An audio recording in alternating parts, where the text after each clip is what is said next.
Bonjour et bienvenue. Moi, c'est Trésor Kasereka, votre coach en matière touristique. Ça fait un bout de temps où nous sommes en train de parler sur les routes de la RDC. Nous avions commencé par la route de Bangassou jusqu'à Ndolo. Nous avons parlé aussi de la route qui commence à Douala, à passer par Bangui jusqu'à Bangassou. Vous arrivez à Kisangani, vous passez à Walikale. Vous arrivez à Massissi, vous passez par Goma et vous arrivez jusqu'à Nairobi, Mombasa. Donc, nous avions montré le potentiel qu'une fois cette route soit fluide, combien d'emplois nous pouvons avoir et quelle transformation, quel impact cette route peut avoir sur la population locale. C'est vrai, nous n'avons pas encore entré à profondeur par rapport au tourisme, mais nous sommes en train d'éclairer la jeunesse, de les conscientiser, de les montrer qu'est-ce qui se passe actuellement, pourquoi malgré le potentiel que nous avons, nous sommes incapables de transformer ce potentiel à notre bien-être. Et nous avions dit que nous allons parler de la route qui commence de Goma jusqu'à Kisangani, jusqu'à Bangassou. Nous avions parlé sur la ville de Goma. Nous avons dit qu'il y a des pratiques qui n'attirent pas des investisseurs. Nous avons parlé sur la circulation routière. Si vous n'avez pas encore suivi cette vidéo, je vous recommande d'aller sur notre chaîne YouTube pour commenter ou pour donner votre avis. Et nous sommes aussi sur TikTok et Facebook parce que nous sommes en train d'éclairer la jeunesse par rapport à la situation que nous traversons. Nous avions montré l'exemple d'un Anglais, c'était un grand investisseur. Il a commencé la route depuis de l'Afrique du Sud jusqu'au Rwanda. Et une fois arrivé en RDC, il voulait traverser la route Goma, Sake, Minova, Kalehe, Katana pour arriver au Kaouzi-Biega Natural Park.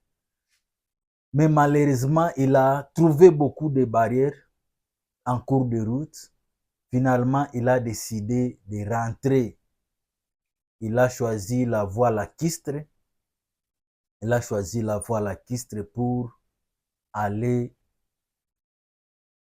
à Bukavu et il est rentré. Nous ne savons pas quelle impression il est parti dire aux autres. Donc, si nous voulons transformer notre situation actuelle, nous avons une part de responsabilité que nous devons avoir. Nous allons parler de la route de Goma jusqu'à Walikale. Et après, nous allons parler du territoire de Walikale et du territoire de Massissi. Vous devez savoir, quitter Goma jusqu'à Walikale, c'est 240 km à 245 km. Mais faire cette route n'est pas facile. Faire cette route n'est pas facile parce qu'en cours de route, en quittant Goma jusqu'à Walikale, vous allez trouver plus de 12 barrières. Imaginez si vous êtes un transporteur et qu'à chaque barrière, il faut payer 5 dollars ou 10 dollars. Donc, ça peut vous coûter peut-être 100, 120 dollars ou 60 dollars. Pour un transporteur, c'est beaucoup parce qu'il a d'autres charges à part de faire payer les clients. Et comme vous pouvez le voir, cette route n'est pas asphaltée. Je vous ai montré, lorsque vous quittez Goma pour aller à Mombasa, la route est asphaltée. Mais en quittant Goma, vous arrivez à Sake.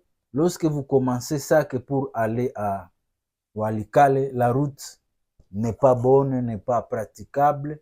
Mais quand même, les gens s'efforcent pour y aller, soit par moto, soit par vélo. Mais il y a aussi d'autres véhicules comme Kamaz qui font aussi l'aventure pour arriver à Walikale.